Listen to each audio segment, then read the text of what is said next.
Welcome to the Navigation Bootcamp Maps of India. In this module, we're going to give an overview on the various available map sources here displayed on the screen for planning my journeys either into the jungles of South India or the high passes of the Himalayas. I typically create my own maps with trails and reference points, which will come from these various sources. Okay, so let's take a look.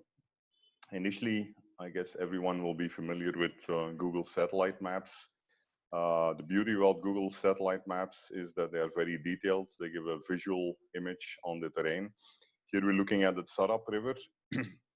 So as we zoom in here, you can actually see a lot of detail appearing.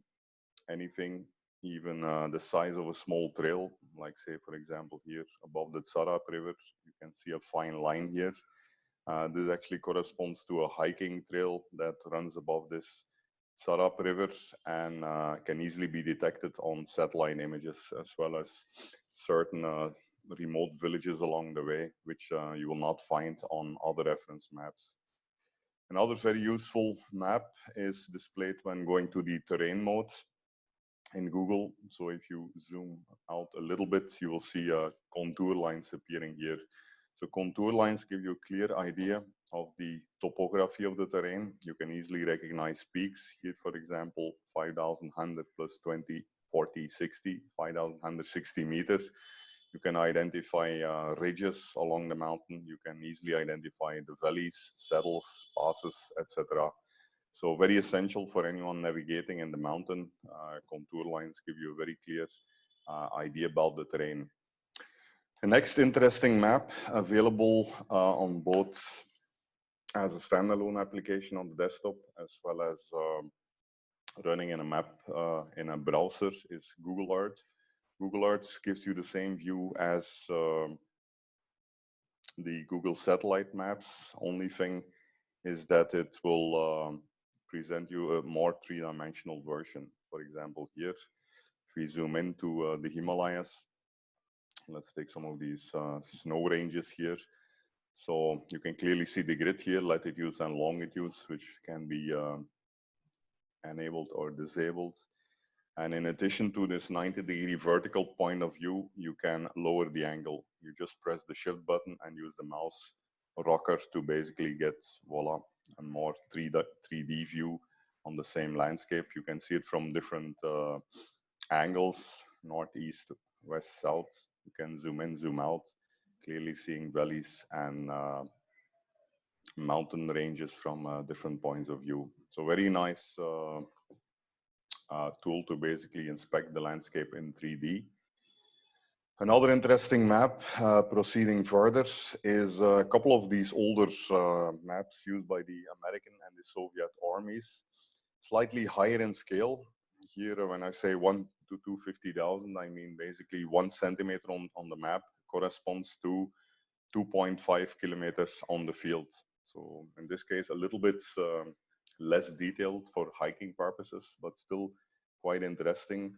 So here, for example, we look at the American Map Service map of the part of Jammu and Kashmir, basically the Pangi Valley, the Green Valley, which you see here, and then the glaciers and the high ranges of Zanskar. So if you look at these maps, this is the scale. They are georeferenced. Georeferenced means that it clearly shows the latitudes north to south and the longitude east to west of the map. So after, in the next chapter, we talk about georeferencing maps.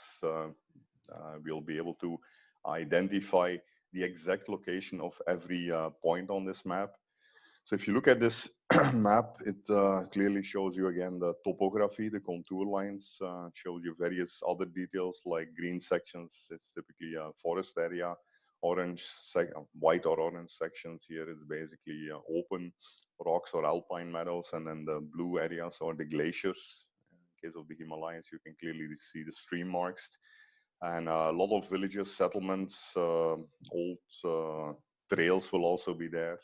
Old roads, which are obviously not shown in the plain contour view of Google terrain view. Similar to the Americans, the Soviet army have also detailed maps on various parts of India. So here again, we're looking at a section of South India, the Tirumala Sacred Hills, or the Venkateswara National Reserve Forest. It's of course written in Soviet, which is it's the same alphabet, but pronunciation is slightly different from the English one. Again, you can see clear contour lines. You can see the streams here, the major valleys, and for example, here in this case, you see some very ancient British jeep track that was built through this mountain range, which is not shown on any modern map because these maps are created in almost 70, 80 years ago. So they have a lot of ancient details which can be of use to a hiker. This one is slightly higher resolution. It's an 1 by 200,000 and a little bit more clearly mentioned. So both these maps are downloadable online. You can refer to the slides of this presentation on ultrajourneys.org, which gives you all the details. Moving over to another map, which we have already studied, is OpenStreetMaps. The OSM A&B application, which we used in a previous module of the navigation bootcamp, basically gives you the same view as openstreetmaps.org in the web browser. You again have in the green forest areas, you have the rock and alpine meadows, you have the glaciers shown there. And then again, one beauty, as we already saw, of OpenStreetMaps is the presence of many hiking trails. So for example, here you can see trails going to Triun Peak, and you can see campsites, shelters, caves, temples along the way. Here we climb up further to the, in this case, the Indrahar Pass across the Dolador range. It shows the passes, it shows important peaks, climbing down then through a glacier in the Chamba Valley. We can add one layer on top of this, which is then opentopomap.org, also freely available online, which in addition to the OpenStreet terrain details has contour lines. So here you get an extremely clear view on the relief of the mountain. You can see the contour lines drawn every 100 meters as we go up. So for example, 3,000 meters, you'll have to zoom in a little to see the highest available contour lines, 3,800, here 3,900, and then 10 meter contour lines in between. So you can clearly see the trail here going up. And as we go closer to the Indrahar Pass, you can see the contour lines very closely spaced together, which basically means then that this section will be very steep compared to the earlier sections here, which they're a little bit wider space. So here the increase in elevation is slightly less steep. You're actually entering a valley following a stream, which again is a little bit less steep. Very useful potential campsites, cave shelters along the way are very essential to the hiker. Moving to the next one then, this is a very useful reference map. It's called the Olizane maps, made by Swiss person. It's a commercial map. You will have to make a payment either to receive the paper map or download an online version. This one is slightly better of scale, 1 by 50,000. Beauty about this map is that it really has maximum trails and passes through the Ladakh region and the upper Himachal Pradesh region of the Himalayas. So a lot of passes like Labarla, between Zanskar, Ladakh, Lahore. So really a very essential map basically for hikers in that region of the country. You can see again contour lines, glaciers, villages along the way, bridges are indicated. So extremely useful green areas for camping. And again, they are geo-referenced, so you have a rough idea of the location of each area on the map. Going further then, probably the most useful and detailed reference maps here at the scale of 1 by 25,000, or sorry, 1 by 50,000 is the Survey of India maps basically. So 1 centimeter here corresponds to 500 meters on the field. And These maps are again available in paper format, big paper maps, A1 size, or you can download them online. Since last year with the Survey of India, you have to give a reference number, which you can find out from an index. More information on the slides of this deck.